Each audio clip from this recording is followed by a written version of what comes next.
बढ़ते आगे। ममता बनर्जी की पार्टी ने हाल ही में एक नारा दिया है, हरे कृष्णा हरे राम विदाओ बीजेपी वाम।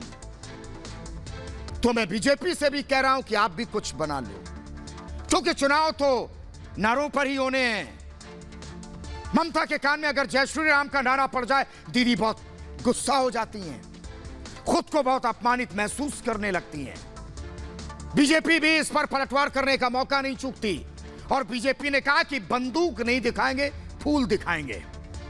बीजेपी वाले फूल दिखाने के लिए फूलों की गठरी लेकर घूम रहे हैं और पार्टियों के सारे चुनावी रणनीतिकार ऐसे नारे बनाने में बड़ी मेहनत कर रहे हैं। तो फिर मैं इन पार्टियों और चुनावी रणनीतिकारों से कहना चाहता हूं, थोड़ा वक्त अगर मिल जाए तो लोगों के मुद्दे पर भी कुछ नारे बना लो, सड़क बिजली पानी की बात कर लो, अगर मिल जाए तो।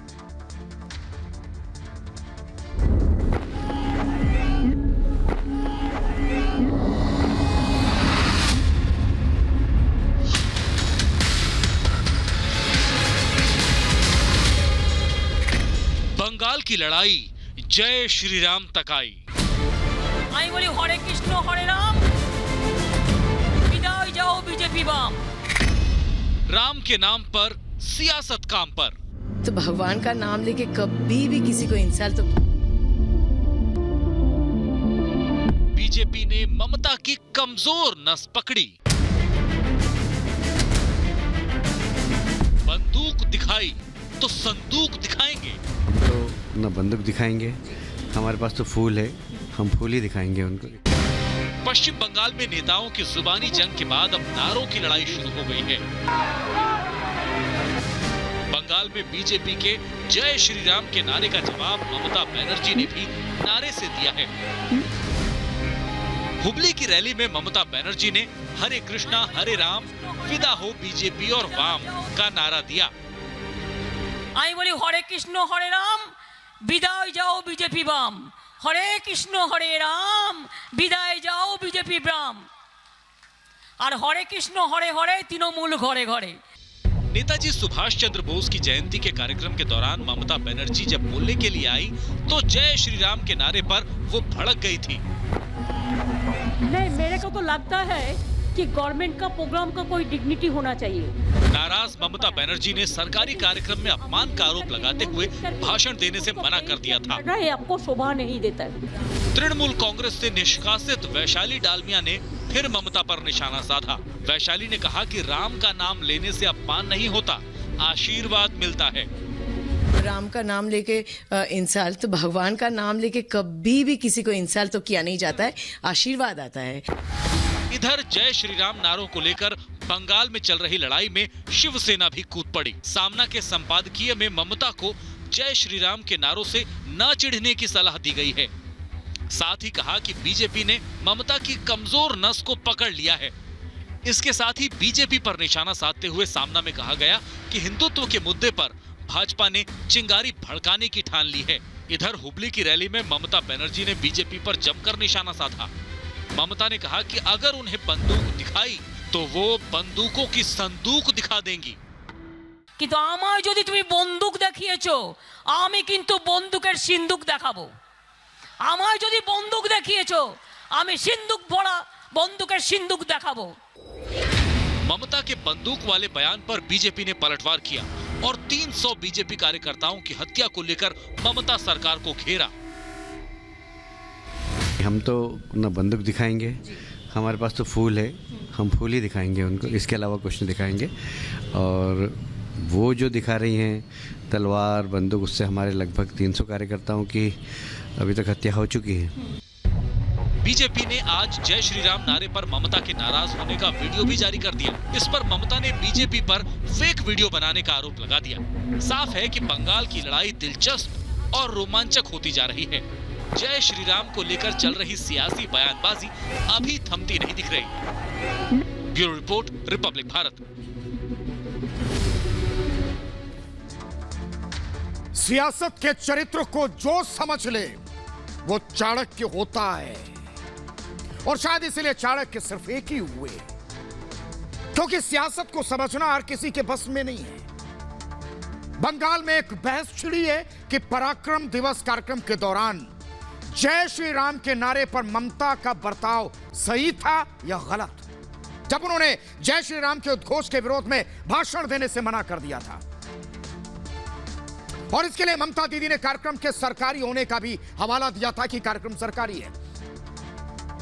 मेरे कहने का मतलब है, दीदी की यह दलील है कि वो कार्यक्रम राजनीतिक नहीं था, इसलिए वहां धार्मिक नारे नहीं लगने चाहिए थे।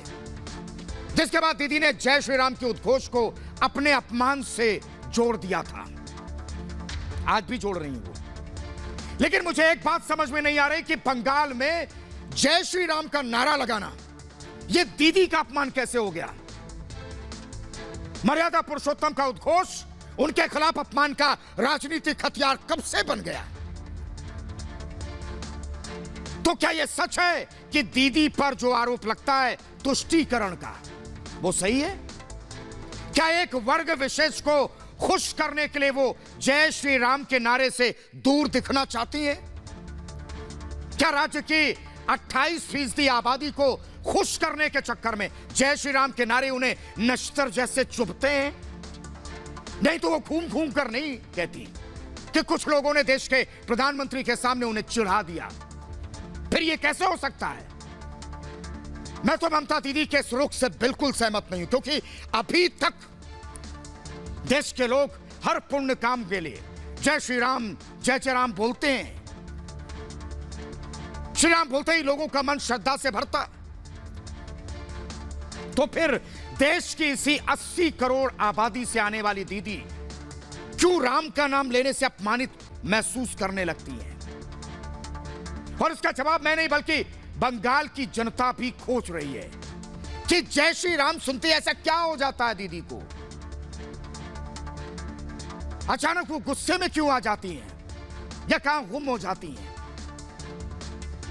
मैं तो कहता हूं कि भारतीय राजनीति का चरित्र ही ऐसा हो चला है कि जितना उसे समझने की कोशिश करो वो बहुत मुश्किल होता जाता है। क्या राजनीतिक नारे और धार्मिक नारे में ममता जैसे नेता फर्क करना भूल गए?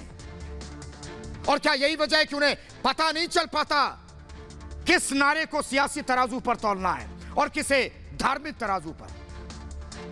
क्या इतनी भी समझ इनमें नहीं बची है? इसलिए मैं कहता हूं कि आज की राजनीति एक संक्रमण से कम नहीं है, संक्रमण के दौर से गुजर रही है। सियासत में विचारधारा का ना कोई चरित्र बचा है, ना चेहरा बचा है। अगर कुछ है तो किसी भी हालत में सत्ता मिल जाए, कुर्सी मिल जाए, और इसी ओर के लिए चाहे विचारधारा हो, सिद्धांत, सबकी तिलांजलि दे रहे हैं। ये हमारे नेता नहीं चूकते इससे। जय श्री राम के नारे पर भी तो कुछ सियासी दलों में यही असमंजस दिख रहा है। टीएमसी सिर्फ सत्ता और कुर्सी के लिए जय श्री राम के उद्घोष से दूरी बनाए रखना चाहती है, क्योंकि उसे अपने परंपरागत वोट बैंक के नाराज होने का डर सता रहा है। तो कुछ लोग और भी हैं, कुछ दल हैं जिन्होंने सिर्फ सत्ता और कुर्सी के लिए राम का नाम लेना छोड़ दिया था, जबकि राम जन्मभूमि आंदोलन की ही वजह से उन्हें बड़ी राजनीतिक पहचान मिली। लेकिन फिर भी सत्ता लोलुप होने की वजह से विचारधारा से इन्होंने समझौता कर लिया। लेकिन अब भी उनका जय श्री राम के नारे से मोह भंग नहीं हुआ, क्योंकि जय श्री राम के नारे की राजनीतिक अहमियत उनसे छिपी नहीं है। और टीएमसी के अलावा मैं बात कर रहा हूं शिवसेना की, जिसके मुखपत्र सामना में ममता दीदी को नसीहत दी जा रही है।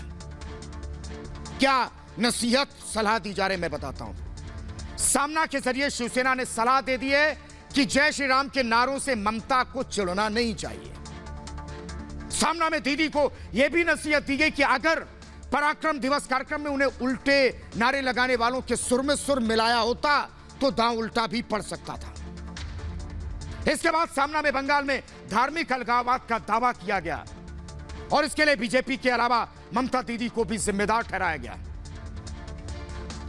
शिवसेना के मुखपत्र सामना में दावा किया गया कि ज्यादा सेकुलर दिखना और मुस्लिमों के प्रति असीम झुकाव बहुसंख्यक हिंदुओं को खटकता है। इसके बाद सामना में यह भी दावा किया गया कि ममता की आवाज लोगों तक पहुंच नहीं रही है। हालांकि इसके बाद शिवसेना ने ममता बनर्जी की तुलना बाघिन से कर दी। शिवसेना ने उम्मीद जताई कि बंगाल की यह बाघिन सड़कों पर बीजेपी के खिलाफ जमकर लड़ने वाली है। हालांकि बीजेपी के कुछ नेता कह रहे हैं कि जय श्री राम के नारे पर नाराज होना ममता बनर्जी की एक सोची समझी रणनीति का हिस्सा है। मेरे कहने का मतलब बीजेपी से जुड़ी कुछ राजनीतिक हस्तियों को ऐसा लगता है कि अल्पसंख्यकों के वोट के लिए दीदी ने बड़ी चतुराई से पराक्रम दिवस कार्यक्रम के मंच का राजनीतिक फायदा उठा लिया। हालांकि दीदी जय श्री राम के नारे के विरोध पर अपनी नाराजगी का बचाव भी कर रही हैं। उनकी दलील है कि वो जय श्री राम का नारा क्यों लगाएं। दीदी यही नहीं रुकी, बल्कि उन्होंने यह भी कहा था कि उनके पास मां शक्ति के दुर्गा और काली के रूप है, तो वो जय मां काली और जय मां दुर्गा कहेंगे। इस पर मैं एक सवाल जरूर पूछना चाहता हूं, क्या बंगाल में राजनीतिक फायदे के लिए अब भगवानों का बंटवारा चल रहा है कि जब जिसका जैसा मन होगा वैसे भगवान का बंटवारा करेगा, वो भी अपनी कुर्सी के लिए राजनीतिक सहूलियत के मुताबिक। मैं पूछना चाहता हूं कि हिंदुओं की आस्था से ही खिलवाड़ क्यों होता है? राजनीतिक नफे नुकसान के लिए हिंदुओं की धार्मिक भावनाओं को मजाक क्यों बनाया जाता है? जिस मंच पर ममता बनर्जी ने जय श्री राम के नारे पर नाराजगी जताई, उस पर खुद प्रधानमंत्री मोदी मौजूद थे, जिनके भरोसे ही बीजेपी चुनावी मैदान में ममता दीदी के खिलाफ ताल ठोक रही है। हालांकि वहां भाषण देने से इनकार करना दीदी की कुंठा भी साबित करती है, क्योंकि सामना में शिवसेना ने भी जय श्री राम के नारे पर चिढ़ने को ममता की कमजोरी बताया और दीदी को नहीं चिढ़ने की सलाह भी दी। सिर्फ यही नहीं, बल्कि शिवसेना ने ममता की तरफ से नारे पर चिढ़ने की वजह को उनका वोट बैंक बता दिया। और यह पहला मौका नहीं है जब जय श्री राम के नारों पर ममता दीदी ने अपना आपा खो दिया है। अब ये उन्होंने जानबूझकर किया या फिर अचानक हुआ, ये वही बता सकती है। लेकिन मई 2019 में भी उत्तरी 24 परगना जिले के भाटपारा से ममता का काफिला गुजरने के दौरान ऐसा ही हुआ था, जब कुछ लोगों के नारा लगाने पर दीदी भड़क उठी थी। अपनी जनता पर उनकी ममता खत्म हो गई थी, तब उन्होंने गाली देने का आरोप लगाते हुए 8 लोगों को गिरफ्तार करा दिया था। तब भी हम समझ नहीं पाते कि जय श्री राम का नारा लगाना गाली गलौज कब से हो गया, और आज भी वही हो रहा।